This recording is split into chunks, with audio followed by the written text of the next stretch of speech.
Hello, and welcome to another episode of Gameworms. I'm your host, Reil, and you may notice something a little bit different about me today in that I'm not wearing my glasses, so I apologize for subjecting you to the onslaught of my awesome handsomeness.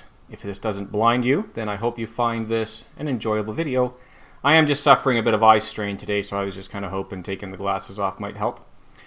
Anyways, today we're going to be talking about another faction in Twilight Imperium 4, and this is one of the new factions that came with the Prophecy of Kings expansion, and that is the Vuil'raith Cabal. I'm not 100% sure I'm pronouncing that correctly, but they haven't told me any different. So, the Vuil'raith, okay, so we have to maybe go back into some of the lore I've talked about in some of the other videos. So if you remember, if you've happened to be watching them in the order that I've been releasing them, which I know you probably aren't, but there was a planet called Ixth, which was the home of the Mahact, which were evil, tyrannical rulers of the galaxy prior to the Lazaks. And then the Lazaks led a rebellion against them, and they fled back to Ixth. The only thing is that Ixth was like really far, like out of the galaxy even, I think. And so in order to travel back and forth, they used a wormhole that they had created, like a Stargate sort of thing. And they put that on a planet called Acheron. And when the Mahact all retreated, this like gateway was like buried and hidden. And then many thousands of years later, you know, rumors of this wealthy planet of Ixth were kicking around, and people were like, hey, let's go find this wonderful lost technology and everything like that. And so the ghosts of Creus found this gate, dug it up, and managed to activate it, because, you know, wormholes are their jam. But rather than finding a world of treasure, they found the planet Ixth with the Mahact in basically cryosleep. They've been sleeping for thousands of years, ready to wake up and reconquer the galaxy. And when the gate was open, rather than leave their planet way out in the middle of nowhere, they actually forced their planet through this gate, and it shot to the center of the galaxy. But this massive amount of energy caused a huge explosion on Acheron. So Acheron's basically blown up. And then it created a dimensional tear, like a tear between realities or universes. And all these great big dinosaur kaiju sort of monsters started coming through. And those guys are the Vuil'raith Cabal.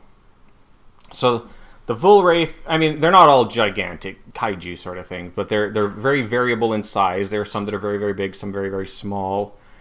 They are intelligent, despite their monstrous appearance. They're kind of like a group of gangs.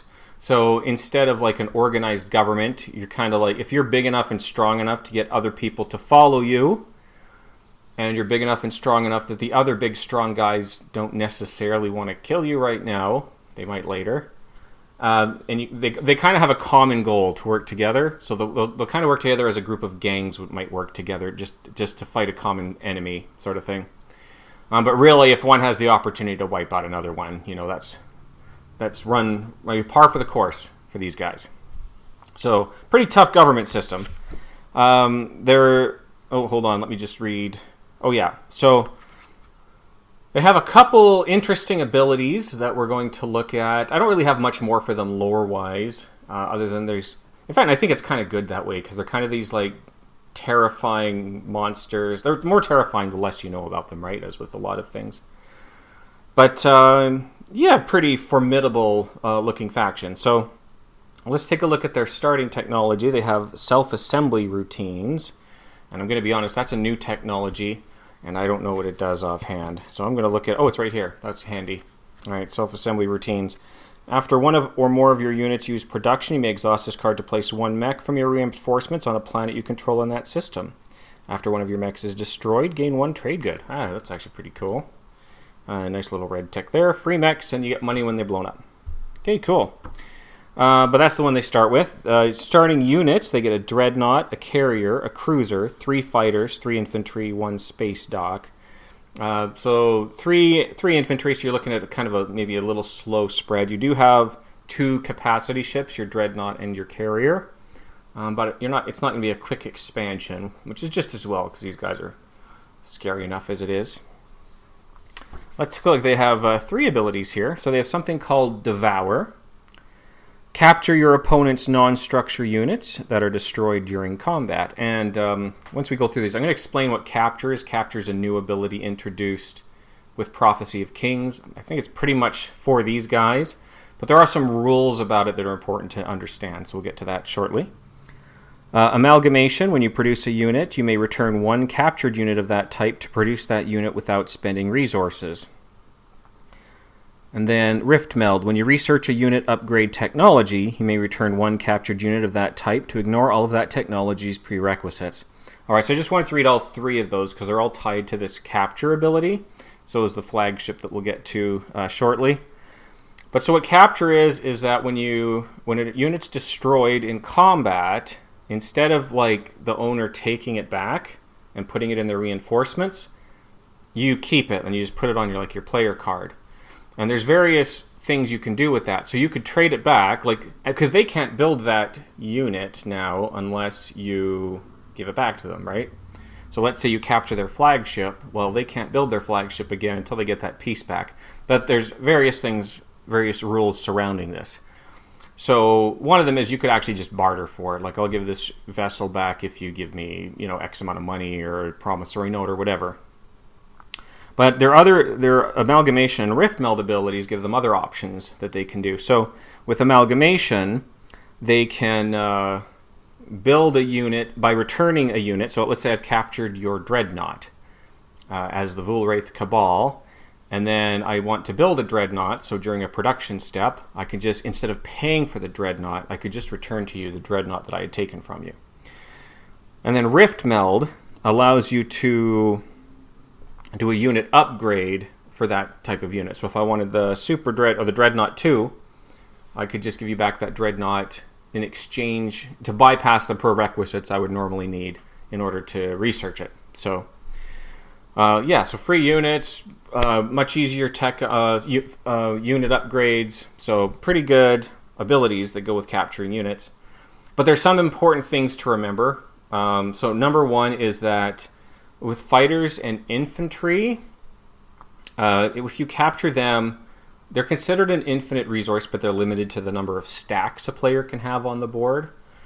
But you don't actually keep the unit in that case. You would return the unit to the player's reinforcements who owned it, but then you would take one of the tokens from the game and put that on your card because you can still use it for your amalgamation and rift meld abilities. So you kind of get it, but you're not stopping them from having that many stacks of fighters or infantry.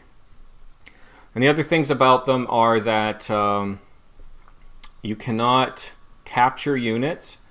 And this is, okay, let me backtrack a little, because I was reading online, somebody was complaining that they had been playing a game of this, and somebody else was playing the Vuil'raith Cabal, and they were just kind of capturing everybody's ships. And he's like, oh man, these guys are super overpowered, how do you deal with that? But I think they didn't understand this rule, in that if you blockade a space dock, first of all, the Vuil'raith Cabal cannot capture your ships if you're blockading one of their space docks, and they also have to return anything they've already taken from you. So if they have any ships on your card, they'd have to give those back if you blockade them. So even though they are a huge threat in taking all these ships, if they do that too much and start antagonizing too many people, just everybody's going to start gunning for their... It just gives them an extra reason to go to war with you, right? If you're not careful. Start gunning for your space docks. However, their space docks aren't helpless either, and we're going to look at those in a second. So let's do that. Let's take a look at their faction upgrades. So they have the... So for their units, they have a unique space dock. And this is called the Dimensional Tear. And the system is a gravity rift. Your ships do not roll for this gravity rift. Place a Dimensional Tear token between this unit as a reminder. Up to 6 fighters in this system do not count against your ship's capacity, and has a production of 5. So they are subject to people wanting to blockade them a lot, but they are not defenseless. The gravity rift itself is pretty harrowing, but also the extra fighters they can stack on there too, right? So it's going to be a violent bloodbath to deal with these guys, but it's not insurmountable. Their upgrade for that is the Dimensional Tear 2. And it allows you up to 12 fighters in this system without needing, so basically your space dock has capacity 12 for fighters.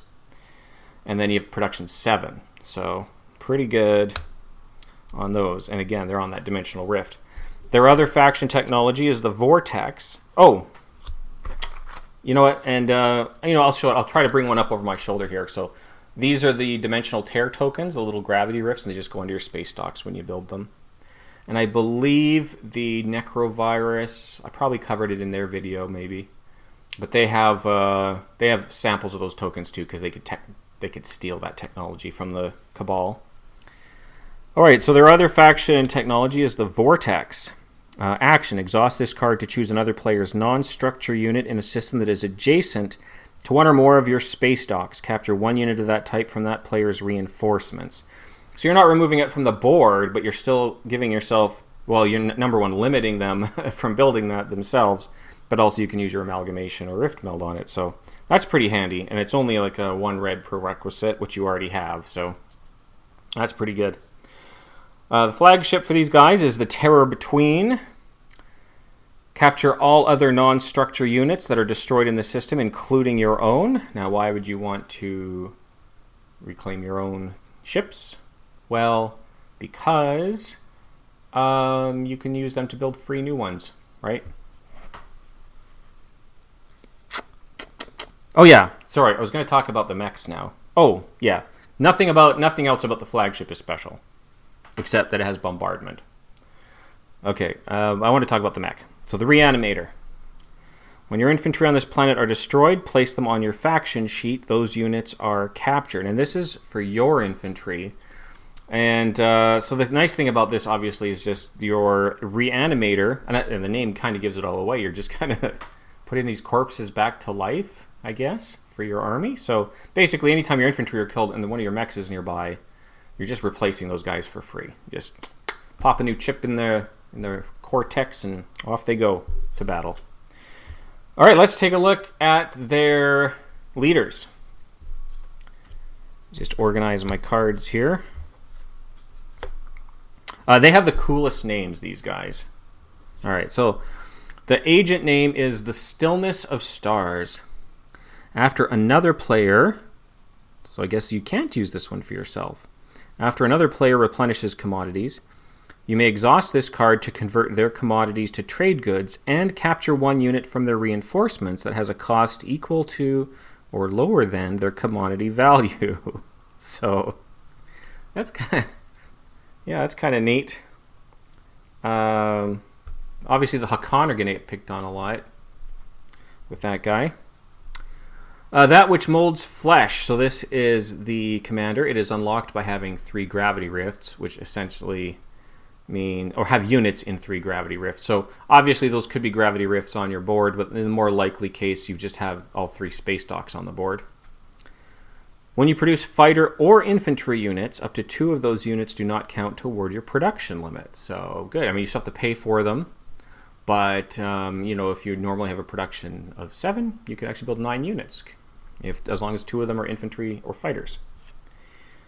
All right, the hero is named. It feeds on carrion and is of course unlocked by having 3 objectives. The ability is called Dimensional Anchor. Action: each other player rolls a die for each of his non-fighter units that are in or adjacent to a system that contains a dimensional tear. On a 1 to 3, capture that unit. If this causes a player's ground forces or fighters to be removed, also capture those units. Then purge this card. I mean, this is brutal. I guess it's just this kind of like the big defense after everybody have kind of picked up on blockaded all your space docks. But even adjacent to them, man, that's brutal. All right, well, that's life. So they're not someone to be trifled with. Let's take a look at their Crucible. This is their promissory note. So after you activate a system, your ships do not roll for gravity rifts during this movement. Apply an additional +1 to the move values of your ships that would move out of or through a gravity rift instead. Then return this card to the Vuil'raith player. This is one that probably could come back to bite you pretty hard. So you just need to make sure you're giving this to somebody that you really don't plan on backstabbing or betraying, because it's really just making it a lot easier for them to deal with your space docks and get out again, right? So, hey, cool. So I'm going to be honest with you, for these guys' Anthem, it is it's interesting. I'm going to try to post it inside the video. Of course, if it's not there again, I think this one will work, but if it doesn't, then the link is always in the description. So have a good evening and good gaming.